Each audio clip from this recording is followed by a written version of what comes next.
നമസ്കാരം, ഞാൻ Unnimaya. Chemmanur International Jewellers Kaumudi ഹെഡ്ലൈൻസിലേക്ക് സ്വാഗതം. Powered by Fortune Industries, presented by Baba Easy English in association with High Sleep Mattresses. വിധിയെഴുതി മലപ്പുറം. മലപ്പുറം ഉപതെരഞ്ഞെടുപ്പിൽ മികച്ച പോളിംഗ്. സാങ്കേതിക തകരാറുകൾ കണ്ടെത്തിയ 11 വോട്ടിംഗ് യന്ത്രങ്ങൾ മാറ്റിയതൊഴിച്ചാൽ വോട്ടെടുപ്പ് സമാധാനപരം. പ്രചരണത്തിന്റെ പിരിമുറുക്കം കണ്ട മണ്ഡലത്തിൽ വിധി രേഖപ്പെടുത്തിയത് 13 ലക്ഷത്തിലേറെ സമ്മതിദായകർ. വോട്ടെണ്ണൽ തിങ്കളാഴ്ച. ഇ അഹമ്മദിന്റെ നിര്യാണത്തെ തുടർന്ന് വേണ്ടിവന്ന ഉപതെരഞ്ഞെടുപ്പിൽ തികഞ്ഞ വിജയപ്രതീക്ഷയെന്ന് പി കെ കുഞ്ഞാലിക്കുട്ടി. മലപ്പുറത്തെ ജനങ്ങൾ ഇടതുപക്ഷ രാഷ്ട്രീയത്തിന് ഒപ്പമെന്ന് LDF സ്ഥാനാർത്ഥി MP ഫൈസൽ. മണ്ഡലത്തിൽ പാർട്ടിയുടെ വോട്ട് വിഹിതം വർദ്ധിക്കുമെന്ന പ്രതീക്ഷയിൽ BJPയുടെ ശ്രീപ്രകാശ്. കേഡൽ കസ്റ്റഡിയിൽ. നന്ദൻകോട് കൂട്ടക്കൊലക്കേസിൽ അറസ്റ്റിലായ പ്രതി കേഡൽ ജീൻസൺ 8 ദിവസത്തെ പോലീസ് കസ്റ്റഡിയിൽ. കൊലയ്ക്ക് പിന്നിലെ പ്രതിയുടെ ഉദ്ദേശം വ്യക്തമല്ലെന്ന് പോലീസ്. ചെന്നൈയിൽ കൊണ്ടുപോയി തെളിവെടുപ്പ് നടത്തണം. ഇലക്ട്രോണിക് ഉപകരണങ്ങളിൽ അടക്കം ശാസ്ത്രീയ പരിശോധന വേണമെന്നും അന്വേഷണ സംഘം.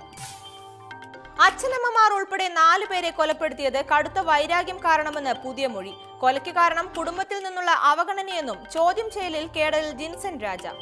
പിടിയിലായ ആദ്യ ദിനം കേഡൽ പറഞ്ഞത് സാത്താൻ സേവ നടത്തിയിരുന്ന തന്റെ ആത്മാവാണ് കൊല നടത്തിയതെന്ന്. മൂന്നാറിലെ ഇരട്ടത്താപ്പ്. മൂന്നാർ കയ്യേറ്റം ഒഴിപ്പിക്കാനെത്തിയ റവന്യൂ ഉദ്യോഗസ്ഥർക്ക് നേരെ CPM നേതാക്കളുടെ അതിക്രമം. സർക്കാർ പ്രതിനിധികളായി എത്തിയ ഭൂസംരക്ഷണ സേനാ പ്രവർത്തകർക്ക് അതിക്രമത്തിൽ പരിക്ക്. പ്രാദേശിക നേതാക്കളുടെ കയ്യേറ്റ ശ്രമം പോലീസ് നോക്കി നിന്നെന്ന് Devikulam sub collector Sreeram Venkitaraman. Revenue ഉദ്യോഗസ്ഥരെ കയ്യേറ്റം ചെയ്ത സംഭവത്തിൽ സബ് കളക്ടറിൽ നിന്ന് റിപ്പോർട്ട് തേടി ഇടുക്കി ജില്ലാ കളക്ടർ. സർക്കാർ നടപടി തടസ്സപ്പെടുത്തുന്നവർക്കെതിരെ കേസെടുക്കാൻ ശുപാർശ. തീരുമാനം ചീഫ് സെക്രട്ടറിയെ അറിയിച്ചെന്നും കൃത്യവിലോപത്തിന് പോലീസ് ഉദ്യോഗസ്ഥർക്കെതിരെ നടപടി ഉണ്ടാകുമെന്നും കളക്ടർ. അതിനിടെ കയ്യേറ്റം ഒഴിപ്പിക്കാൻ മുഖ്യമന്ത്രിയുടെ സഹായം തേടി റവന്യൂ മന്ത്രി E ചന്ദ്രശേഖരൻ. റവന്യൂ ഉദ്യോഗസ്ഥർക്ക് സംരക്ഷണം ഉറപ്പാക്കണമെന്നും ആവശ്യം. കയ്യേറ്റം ഒഴിപ്പിക്കൽ നടപടിയിൽ വിട്ടുവീഴ്ചയില്ലെന്ന് സബ് കളക്ടർ ശ്രീറാം വെങ്കിട്ടരാമൻ. സർക്കാർ സുപ്രീം കോടതിയിലേക്ക്.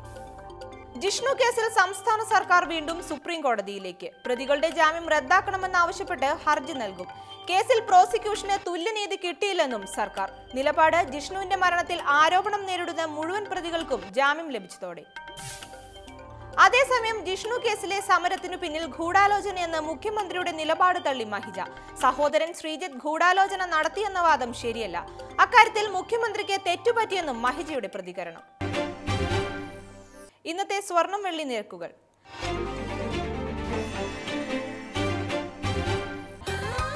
ദുബായ് ഗോൾഡ് ആൻഡ് ഡയമണ്ട് സ്വർണം വെള്ളി നിരക്കുകൾ നിങ്ങൾക്കായി അവതരിപ്പിക്കുന്നത്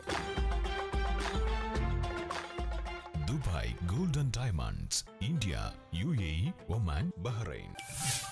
സ്വർണം ഗ്രാമിന് 2770 രൂപ, പവൻ 22,160 രൂപ, വെള്ളി ഗ്രാമിന് 48 രൂപ.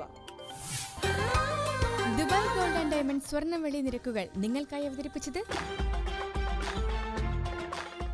Dubai Gold and Diamonds, India, UAE, Oman, Bahrain. Chemmanur International Jewellers Kaumudi headline സമാപിക്കുന്നു. Powered by Fortune Industries, presented by Baba Easy English in association with High Sleep Mattresses. അടുത്ത ഹെഡ്ലൈൻസ് 1 മണിക്കൂറിന് ശേഷം. നമസ്കാരം.